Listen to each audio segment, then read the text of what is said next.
शिव जी और माता पार्वती का विवाह। दोस्तों, आप लोगों को पता ही होगा, अभी सावन का महीना चल रहा है और इस सावन महीने में आइए कुछ जानते हैं शिव जी और माता पार्वती के विवाह के बारे में। तो चलिए मैं आप लोगों को सुनाता हूँ शिव जी और माता पार्वती का विवाह कैसे हुआ। जब सती के खुद को योगाग्नि में भस्म करने का समाचार शिव जी के पास पहुंचा, तब शिव जी ने वीरभद्र को भेजा। उन्होंने वहां जाकर यज्ञ विध्वंस कर डाला और सभी देवताओं को यथोचित फल दिया। सती ने मरते समय शिव से यह वर मांगा कि हर जन्म में आप ही मेरे पति होंगे।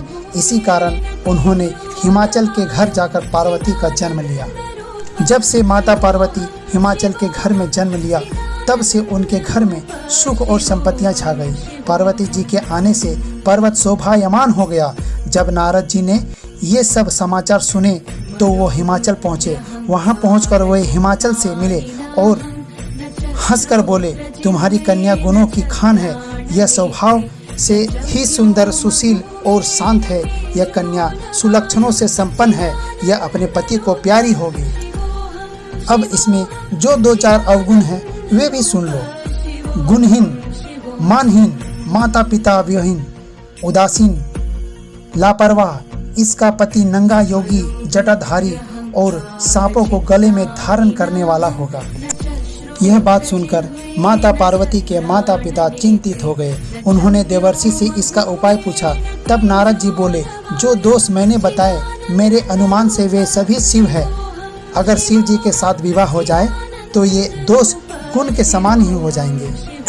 फिर नारद जी ने कहा, यदि तुम्हारी कन्या तप करे तो शिव जी ही इसकी किस्मत बदल सकते हैं। तब यह सुनकर माता पार्वती जी की मां विचलित हो गई। उन्होंने पार्वती के पिता से कहा, आप अनुकूल घर में ही अपनी पुत्री का विवाह कीजिएगा, क्योंकि पार्वती मुझे प्राणों से अधिक प्रिय है। पार्वती को देखकर मैना का गला भर आया। पार्वती जी ने अपनी माँ से कहा, माँ, मुझे एक ब्राह्मण ने सपने में कहा कि जो नारद जी ने कहा तू उसे सत्य समझकर जाकर तप कर। यह तप तेरे लिए दुखों का नाश करने वाला है।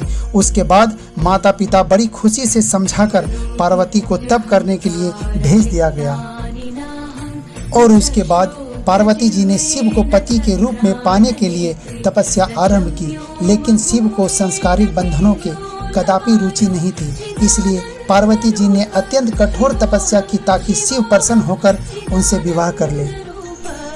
फिर जब सप्तर्षि सती की परीक्षा लेने गए, तब सप्तर्षि ने पार्वती से जाकर पूछा, तुम किसके लिए इतना कठिन तप कर रही हो?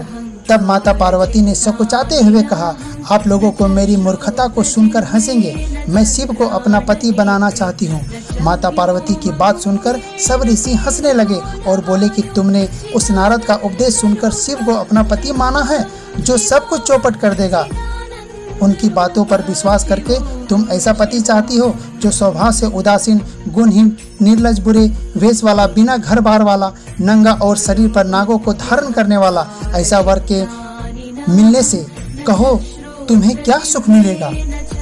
अब हमारा कहा मानो, हमने तुम्हारे लिए बहुत अच्छा वर चुना है। हमने तुम्हारे लिए जो वर चुना है वो लक्ष्मी का स्वामी और वैकुंठपुरी का रहने वाला है। तब माता पार्वती उनकी बात सुनकर बोली, कहा है कि मेरा हट भी पर्वत के ही समान मजबूत है। मैं अपना यह जन्म शिव जी के लिए हार चुकी हूँ। मेरी तो करोड़ों जन्मों तक यही जिद रहेगी। माता पार्वती की यह बात सुनकर सभी ऋषि बोले, आप माया है और शिव भगवान है। आप दोनों समस्त जगत के माता पिता है। और यह कहकर सप्तर्षि पार्वती को प्रणाम करके वहाँ से चले गए। माता पार्वती की दृढ़ निष्ठा से जीत लिया शिव जी का मन। और वर्षों तपस्या करने के बाद एक दिन माता पार्वती के पास एक ब्रह्मचारी आया। वह ब्रह्मचारी तपस्विनी पार्वती का अर्घ्य स्वीकार करने से पूर्व बोल उठा, तुम्हारे जैसा सुकुमारी क्या तपस्या के योग है। मैंने दीर्घकाल तप किया है। चाहो तो मेरा आधा या पूरा तप ले लो, किंतु तुम इतनी कठिन तपस्या मत करो। तुम चाहो तो त्रिभुवन के स्वामी भगवान विष्णु भी। किंतु पार्वती ने ऐसा उपेक्षा का भाव दिखाया कि ब्रह्मचारी 2 क्षण के लिए रुक गया। और ब्रह्मचारी ने फिर बोला, योग वर में 3 गुण देखे जाते हैं, सौंदर्य, कुलीनता और संपत्ति। इन तीनों में से शिव के पास एक भी नहीं है। नीलकंठ, त्रिलोचन, जटाधारी विभूति पोते सांप लपेटे शिव में तुम्हें कहीं सौंदर्य दिखता है? उनकी संपत्ति का तो कहना ही क्या, नग्न रहते हैं, बहुत हुआ तो चर्म लपेट लिया, कोई नहीं जानता कि उनकी उत्पत्ति कैसे हुई। और ब्रह्मचारी पता नहीं क्या क्या कहता रहा, किंतु अपने आराध्य की निंदा माता पार्वती को अच्छी नहीं लगी, अतः वे अन्यत्र जाने को उठ खड़ी हुई। तब शिव जी उनकी निष्ठा देख ब्रह्मचारी रूप त्याग प्रकट हुए और उनसे विवाह किया। जहाँ दृढ़ लग्न, कष्ट सहने का साहस और अटूट आत्मविश्वास हो, वहाँ लक्ष्य की प्राप्ति अवश्य होती है। मेरे प्यारे दोस्तों, शिव जी और माता पार्वती का यह वीडियो आपको अच्छा लगा तो इस चैनल को सब्सक्राइब कर ले और इस वीडियो को एक लाइक कर दें, और हो सके तो अपने दोस्तों के साथ शिव जी और माता पार्वती का यह वीडियो शेयर भी करें।